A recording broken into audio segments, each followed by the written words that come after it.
Eran las 8 de la mañana del jueves 22 de marzo de 1990, cuando las emisoras lanzaron una noticia extraordinaria, un última hora que estremeció a un país que se paralizaba de miedo cada que las emisiones rutinarias de las emisoras eran suspendidas para anunciar algo sorpresivo.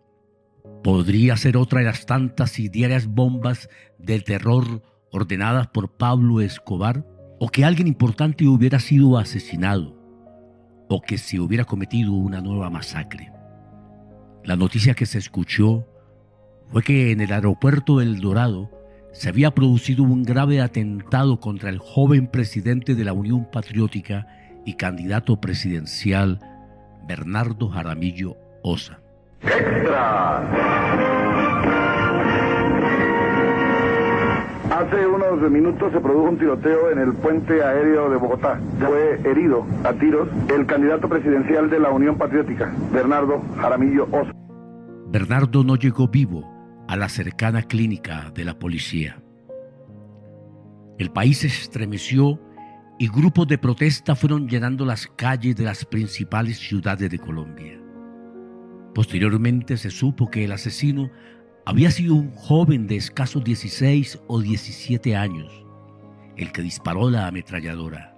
Quienes organizaron el crimen fue gente muy poderosa que actuaba bajo seguro y con impunidad, pues habían cooptado para sus planes criminales a sectores clave del Estado, entre ellos al hoy desmantelado Departamento Administrativo de Seguridad DAS, encargado de la seguridad de Jaramillo Ossa.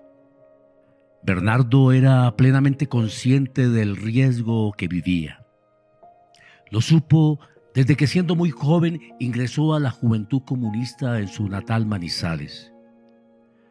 Aunque en los primeros años los riesgos eran recibir algún bolillazo en una manifestación o pasar una o varias noches en un calabozo. Pero poco a poco la situación del país se fue complicando y en la década del 80 explotó la violencia generalizada por múltiples razones políticas, ideológicas o económicas. La doctrina de la seguridad nacional, aterrizaje del neoliberalismo, auge del paramilitarismo, expansión del narcotráfico y el rechazo de las derechas y los mandos militares con el acuerdo de tregua, cese al fuego y paz firmado con las FARC, de los que había surgido la Unión Patriótica y que empezaba a tener extraordinarios resultados electorales. Yo pienso que con toda serenidad lo digo y a veces con frialdad de que yo sé que me van a asesinar. Cuando Bernardo Jaramillo asume la presidencia de la Unión Patriótica y su candidatura presidencial, ya estaba en plena ejecución el plan calculado, organizado y financiado en las alturas del poder de exterminar a la Unión Patriótica. Ya habían asesinado a Jaime Pardo Leal, el candidato presidencial en las elecciones anteriores, y también a los parlamentarios Leonardo Posada y Pedronel Jiménez. Habían cometido la masacre de Segovia y asesinado por lo menos a 300 militantes y dirigentes de la Unión Patriótica y del Partido Comunista Colombiano. La cifra de víctimas de este genocidio, el más espantoso cometido contra un movimiento político en América Latina, superó las 6.000, como lo certificó la Corte Interamericana de Derechos Humanos cuando en 2023 emitiera el fallo de condena al Estado colombiano por los crímenes cometidos contra la Unión Patriótica, lo que consideró un exterminio por razones políticas. La década de los 80 significó un profundo cambio de contenido en la estrategia de violencia y represión del Estado y del poder, sustentada en la brutal violencia del paramilitarismo.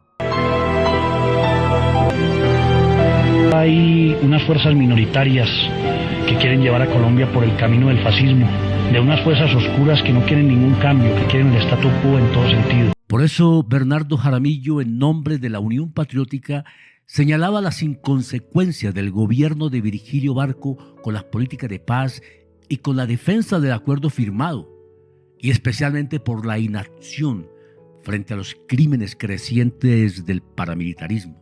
No se puede hablar de paz ni ser consecuente con la paz cuando no se castiga ejemplarmente a los miembros del Estado comprometidos en la violencia contra la población civil. En medio del terror, la violencia y las amenazas que se vivían, Bernardo Jaramillo recorría el país con un fuerte llamado a la solución política negociada, planteamientos que hoy, 35 años después, siguen teniendo plena vigencia.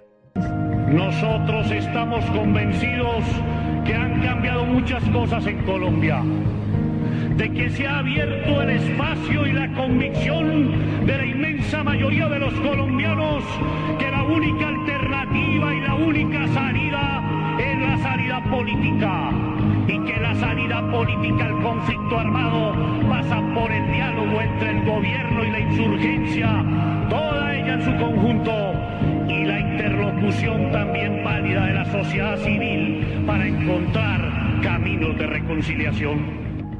Seguramente Bernardo hubiera querido ser la última víctima de esa espiral de violencia y de exterminio, pero no fue así.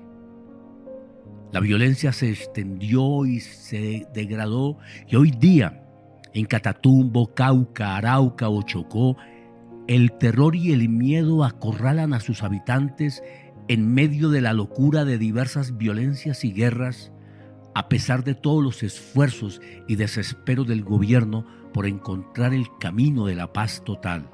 Pero también he reseñado que Colombia no soporta otra experiencia como la de nuestro movimiento, la Unión Patriótica, como la del Frente Popular, como la de Luchar, que han pagado con la vida de sus principales dirigentes su decisión de la lucha por la democracia en condiciones de legalidad. Bernardo Jaramillo, junto a Leonardo Posada y José Antequera y otros y otras, pertenecieron a una generación de relevo en la dirigencia comunista y de la izquierda en Colombia.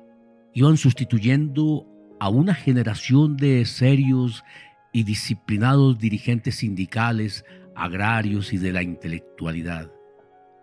Eran parte de la llamada socialbacanería, un encuentro de la militancia, el debate, los tropeles, con la noche, el tango, la salsa y la poesía. Eran el compromiso total con la lucha y la alegría de vivir.